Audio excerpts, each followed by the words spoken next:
Hello everyone. In this video I want to share how to do a headstand or Shirasasana without wall support for beginners all the way up to getting to Shirasasana.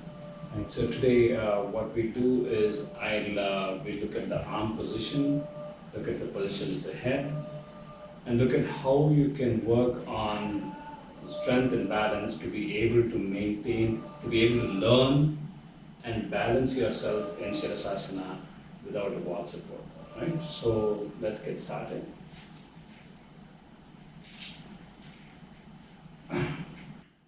So the first thing about Shirasasana is to understand the arm position. So what I do here is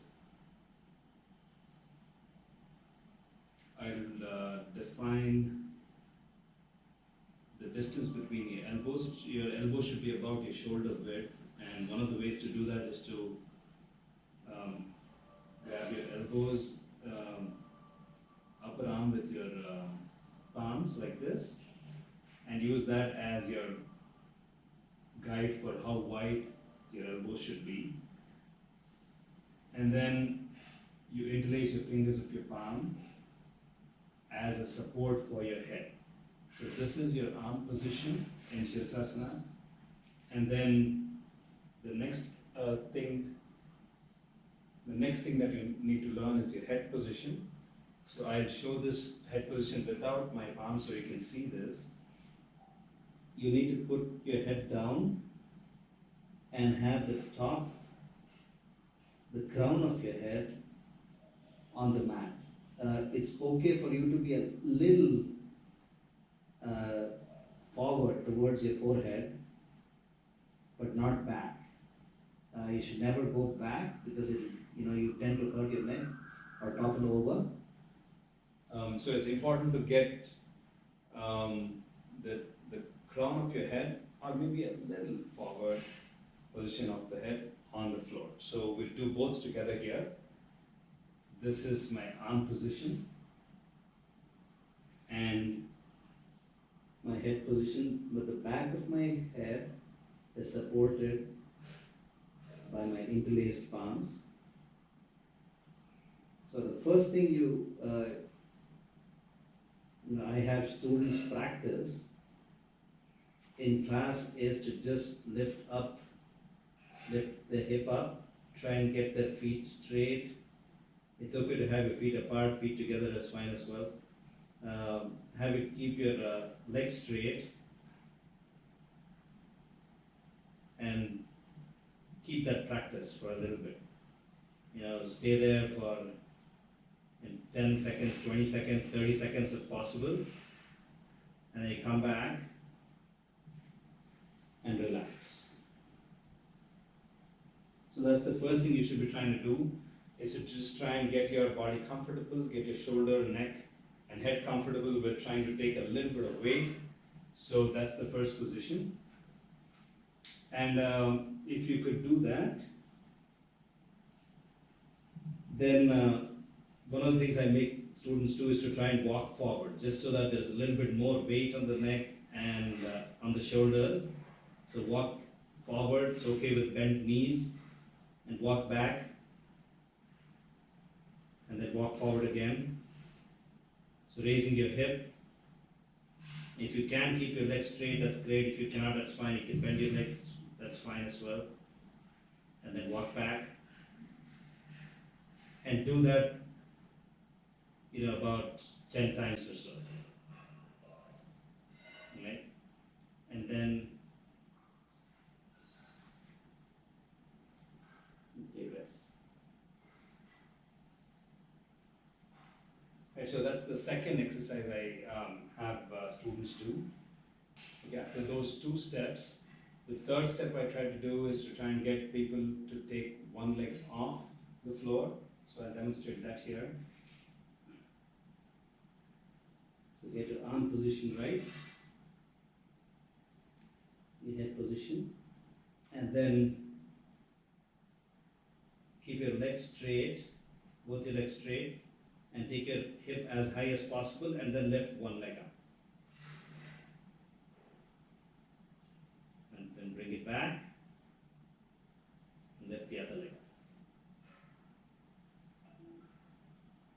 as much as you can. Try and see if you can keep both your legs straight and then bring the leg back down. You do this about 5 to 10 times on each side. Relax.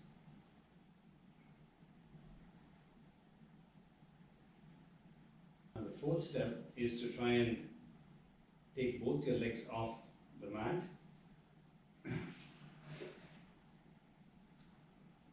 Try that here.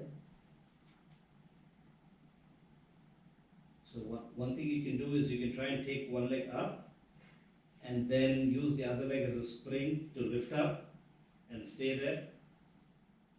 Try and stay with both your legs up, knees bent. You're not going to try and lift your legs up, it's just to try and find balance and develop the strength to maintain your body position in Shirasasana, and then you come down. So while you're practicing this as well, practice both sides. You can lift the other leg up and then use the foot on the mat as a spring and lift up. And try and stay there. Try and stay there for as long as you can. Keep your shoulders active. And then come down.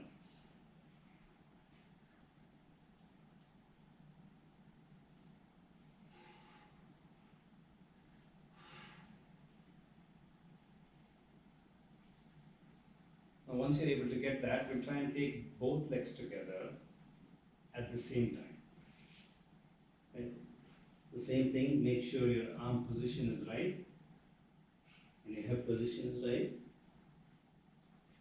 And then what you're going to do is you're going to get your feet together, bend your knees, lower your hip, and then use your core strength to lift up just a little bit. And try and stay there.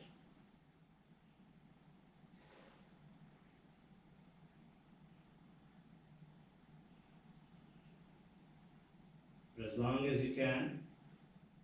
So what I'd like to emphasize is this is not about trying to get to the Shirasasana pose, this is about trying to strike a balance in this pose with getting your neck and shoulder and head getting adjusted to the strength required to maintain your body in balance in Shirasasana. And then you slowly come down. And relax.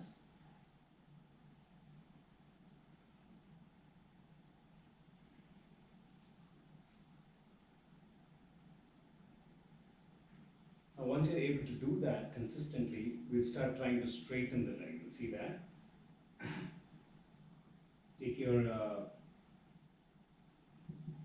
elbows and palms in the right position, take your head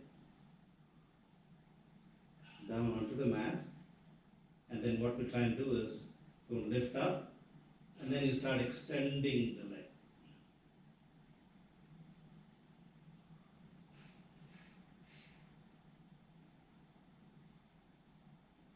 So I'm trying to be conscious of trying to not straighten the leg all the way up because I don't want to topple over, but I want to keep my legs as straight as possible, even if they're in front. And if they're not completely straight, that's fine. I like this pose because it puts a lot of pressure on your core, on your shoulders, so you're developing strength as you work through this. And then you come back. Come.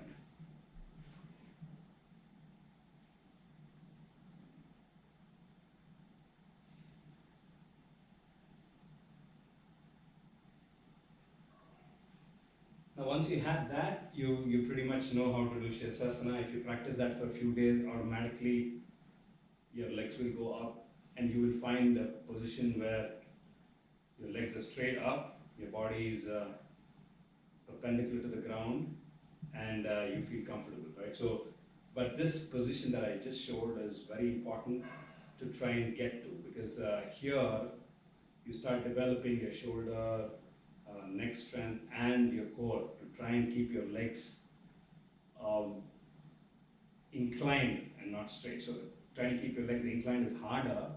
So when you try that, you start developing the strength required to stay in Shirasasana. Right, so I'll now demonstrate the entire Shirasasana with both legs going up together, like that, and then there. And then what you try and do is you try and keep your hip in the same position and just rotate a little bit. Just rotate, rotate, rotate. Don't move your hips. Keep your awareness on your shoulder and hip. Keep your shoulders active. And there you go. That's your Shirasasana. And then you can come back.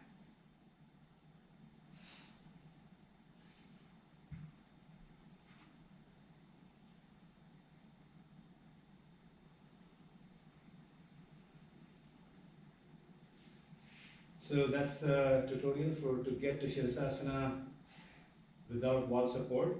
One thing that's very important to learn when you're trying to do Shirasasana without wall support is to learn how to topple over. It's very important because that gives you the confidence to practice without a wall. Most students are scared that if they don't have a wall, they'll fall over. So today what I'll also do is demonstrate how to fall over. What are the techniques to fall over?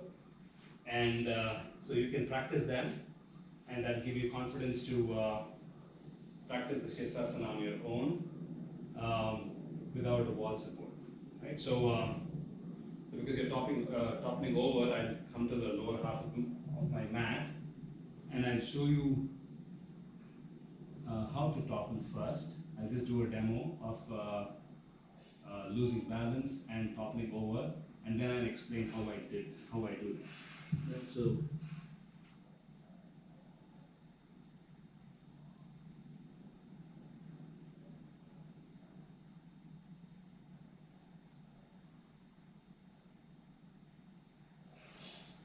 here sometimes you lose balance and you're falling over.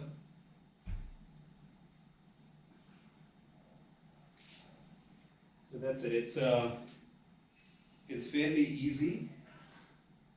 There are a couple of things you need to remember, and I'll walk through that right now. So one of the things that's most important to remember is that your feet are at the highest position. Your legs are away from the floor, but your back is close to the floor. So what you need to do when you go up is, if you start toppling, you need to get your back on the floor because that's the closest to the floor, and my feet are still not on the floor, right? So one of the mistakes that most people learning this tend to do is they try to get their feet on the floor, and I'll just show you what happens if you do that. You're here and you're losing balance and you start reaching your foot to the mat and you don't find it. You're like, oh my god, and then you fall. So you fall with a thud. It can be a little hurtful. It can hurt your back, hurt your shoulder, hurt your neck, or even hurt your feet. So a much easier way, a safer way, a much more logical way, because your back is really close to the floor, is to just drop your back. So all you need to do is just, as you lose balance, just curve your back, open up your palms, and just let your back fall to the mat. Alright, so that's how you try and practice. If you can practice, this is a topple. So if you can practice this a few times, like a simple topple, when you're learning up front, you can just try and jump and topple over. Right, if you do that a couple of times, you'll start getting confident about being able to practice the Shirasasana in the center. All you need to do is go to this position and lift up and just let go. You fall on your back and it's fine. Okay? So that's it for the Shirasasana practice in the center without wall support from beginner, including how you can fall safely. So if you have any questions or comments, leave them below and I'll respond. Thank you for watching. Have a good day.